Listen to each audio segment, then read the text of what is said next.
নমস্কার বন্ধুরা, স্বাগতম জানাচ্ছি আরও কিচেনে। আমি আরতি চলে আসলাম রান্নার কাছে।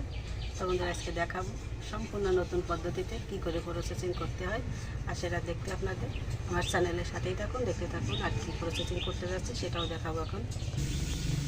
তো বন্ধুরা, এই যে দেখুন কাঁকড়া, এখানে কাঁকড়া কিন্তু এই যে ভেঙে এটা কিন্তু পিঠা করব, তার জন্য কাঁকড়াগুলো আমি নিয়েছি। আর এই কাঁকড়া কিন্তু আমি ফ্রিজে রেখেছিলাম।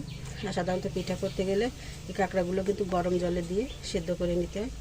তা সেটা করতে গেলে অনেক ঝামেলা, এজন্য কিন্তু সহজ পদ্ধতিতে এই কাঁকড়াগুলো আমি এবার ভেঙে ফ্রিজে রেখেছিলাম। এটা অন্তত সপ্তাহখানেক হয়ে গেছে, আমাদের এতদিন না রাখলেও চলে, একদিন রাখলেও হয়। তো এই কাঁকড়া কিন্তু দেখুন এভাবে চাপ দিয়ে নিলে তার এই মাছটা চেপে চেপে এখানে আমি রাখবো। আর এই মাছ কিন্তু আমি ভিজিয়ে রেখেছিলাম সকালবেলায়, জল একবার খুলে দিয়েছি, আবার জল দিয়েছি। তো জলের ভিতরে থাকলেও সমস্যা নেই, আমি এখান থেকে নিয়ে নেব।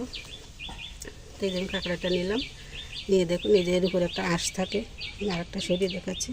এই যে কিছু আঁশ থাকে, এই আঁশগুলো এইভাবে 2 আঙুল দিয়ে এইভাবে সেভাবে সরিয়ে নিতে হয়।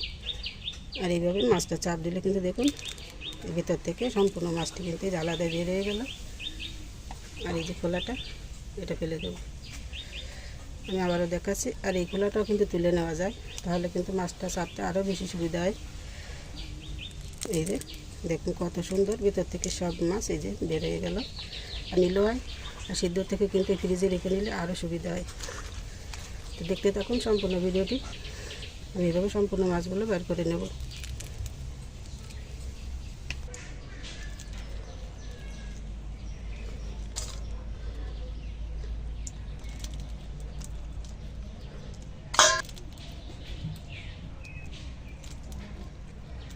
এইভাবে এই যে সম্পূর্ণ কাঁকড়াগুলো কিন্তু আমি এই যে সেটি মাছ বার করে নিলাম। দেখুন এতটুকু মাছ হয়েছে। আর এই যে খোলা যদি এক ফলি হয়ে গেছে, এই যে দেখুন এতগুলো কাঁকড়া থেকে আমার এই যে মাছ বের হয়েছে এতটুকু। তখন সাথে থাকুন, দেখতে থাকুন পরবর্তী স্টেপগুলো। কালারটা ফেলে দেবো। তো আমি কিন্তু 8টা দিয়ে পরিষ্কার হয়ে আসলাম বন্ধুরা। এখন কিন্তু আমি কিন্তু একে কাঁকড়া দিয়ে পিঠা বানাবো আজকে, আবার আপনাদেরকে দেখাবো। তো আমি এই পরিষ্কার করে তো নিলাম বেছে, এখন আমি মশলাগুলো একে একে দিয়ে দিচ্ছি। আমি চুলাও কিন্তু জ্বালিয়ে দিয়ে নিলাম অলরেডি। আমি এখন দিয়ে দিচ্ছি 1/2 চামচ আদা বাটা, যেহেতু অল্প পরিমাণ সেই পরিমাণ অনুযায়ী আমি দিচ্ছি। ধনিয়া জিরা বাটা দিচ্ছি 1/2 চামচ,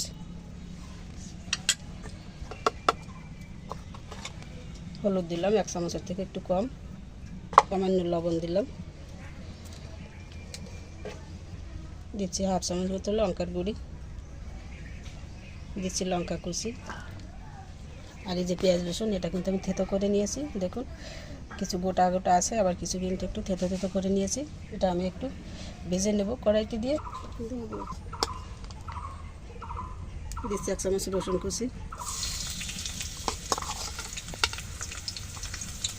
আর দিচ্ছি রসুন, এটা কুচি না ছেঁচে নিয়েছিলাম সেটা। আর দিয়ে দিলাম পেঁয়াজ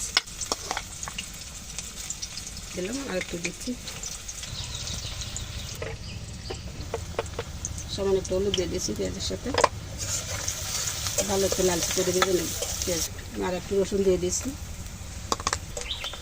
আমি হালকা করে পেঁয়াজ রসুনটা ভেজে নিলাম। এখন আমি তুলে মাছের ভিতর দিয়ে দিচ্ছি।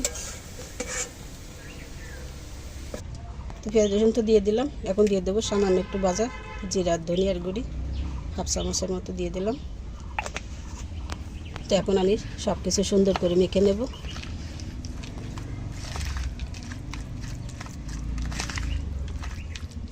তো বন্ধুরা, কাঁকড়ার পিঠা আপনারা কে কোন পদ্ধতিতে করে থাকেন কমেন্ট করে আমাকে জানাবেন। আর আমার এই যে পদ্ধতি আপনাদের কাছে ভালো যদি লাগে, বাসায় একবার এইভাবে করে দেখুন। আর আমি যে পদ্ধতিতে মাছটা বের করলাম চেপে, এই পদ্ধতি আপনারা আগে কেউ করেছেন কি? যদি করে থাকেন সেটাও আমাকে কমেন্টে জানাবেন। আমার মনে হয় এই পদ্ধতিটা কেউ এখনও জানে না। বেশিরভাগ লোকেই কিন্তু কাঁকড়া গরম জল করে সিদ্ধ করে নেয়, আর সেভাবেই মাছ বের করে। আর এটা কিন্তু খুবই সহজ পদ্ধতি। মাছটা ফ্রিজে রেখে দিলে ঠান্ডা হয়ে একটু জমে গেলে পরে বের করে নিলে কিন্তু খুব সহজ। এইভাবে দেখুন আমি তো দেখিয়ে দিলাম। তো ভালো লাগলে বাসায় একবার করবেন। তো কথা বলতে বলতে কিন্তু আমার পেস্টটা মাখানো হয়ে গেল। এখন আমি কড়াইতে দিয়ে দেবো। তাতে সুন্দর করে আমি ম্যারিনেট করে নিলাম।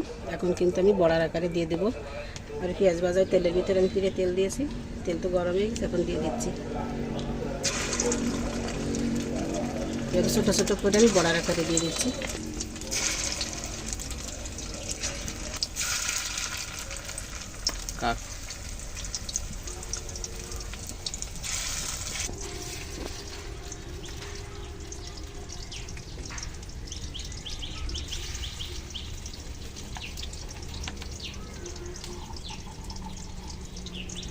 কেমন পাচ্ছ ফেলেবার?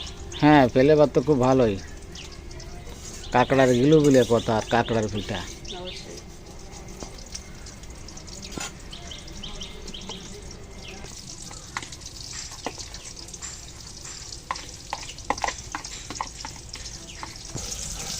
এই পিঠাগুলো কিন্তু এখন একটু উল্টিয়ে নেবো। এটা কিন্তু কালারটা চেঞ্জ হয়ে গেছে। দেখুন বন্ধুরা, এগুলো ফুলে কিন্তু অনেকটাই বড় হয়ে যাবে, কিন্তু বেশ ছোটো ছোটো করেই কিন্তু বড়ার আকারে দিয়েছিলাম। এখন কিন্তু অনেকটাই ফুলে কিন্তু বড় হয়ে গেছে।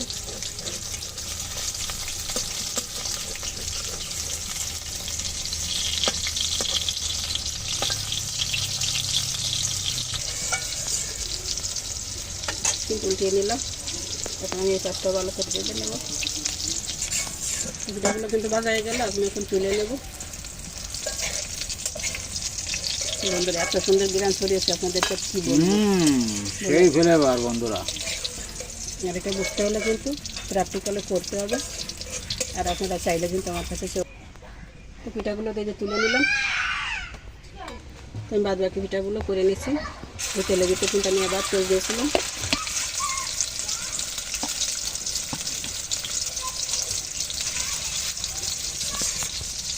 উঠে দিচ্ছি পিঠাগুলো। দেখুন কত সুন্দর ফুচকার আকারে তুলে গেছে। আমি কিন্তু বেশ ছোটো ছোটো করে দিয়েছিলাম। আর দেখুন এখন তুলে কত বড় হয়ে গেছে।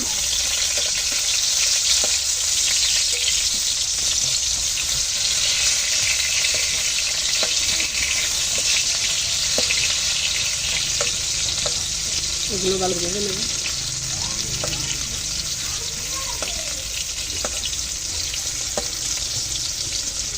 ওয়াও, স্বাদের কাঁকড়ার গিলু রে। কাঁকড়ার গিলুর পিঠা বন্ধুরা। শুধু কাঁকড়া গিলু না, কাঁকড়া মাছ, মাছও ঠিক মিক্স আছে না? তো কাঁকড়া মাছ ভেজে করলাম না।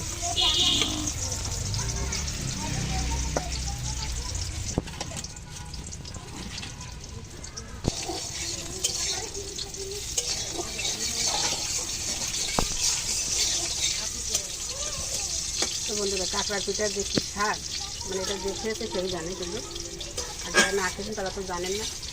তো চাইলে কিন্তু বন্ধুরা একবার বাসায় ট্রাই করতে পারেন, দারুণ মজা পাবেন। এখন কিন্তু আর আগের মতো কাঁকড়া পাওয়া যায় না। আগে কিন্তু প্রচুর কাঁকড়া থাকতো, বাড়িতেও কিন্তু কাঁকড়া উঠে এসতো নদীর থেকে, কিন্তু এখন তো কিনেও পাওয়া যায় না, আর বাড়ির আসা তো দূরের কথা। কিন্তু কম দেখলে যেটা বেশি হয়ে গেল। কম দেখলাম, বেশি হলে কী করে? তাই কম থেকে বেশি হলো কীভাবে? ভাগ্যে থাকলে হয়, বুঝুনি? বুঝেছি। তার মানে আগের পিঠাগুলো আমি এখন সব কিছু একসাথে দিয়ে দিলাম। গেরানা তো ঘর বাড়ি নড়ে গেল। অবশ্যই দারুণ স্বাদ হয় দেখে পিঠায়। গ্রানে তো মোমা করছি সারা ঘর। আমি এখন তুলে নেবো সবগুলো পিঠা একসাথে দিয়ে আবার নেড়ে ছেড়ে সুন্দর করে ভেজে নিলাম।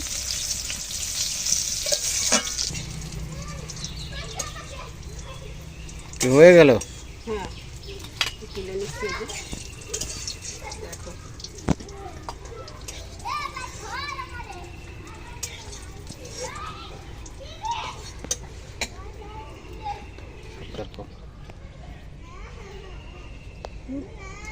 তো বন্ধুরা, এই যে লবণীয় স্বাদের কাঁকড়া পিঠা কিন্তু বানানো হয়ে গেল।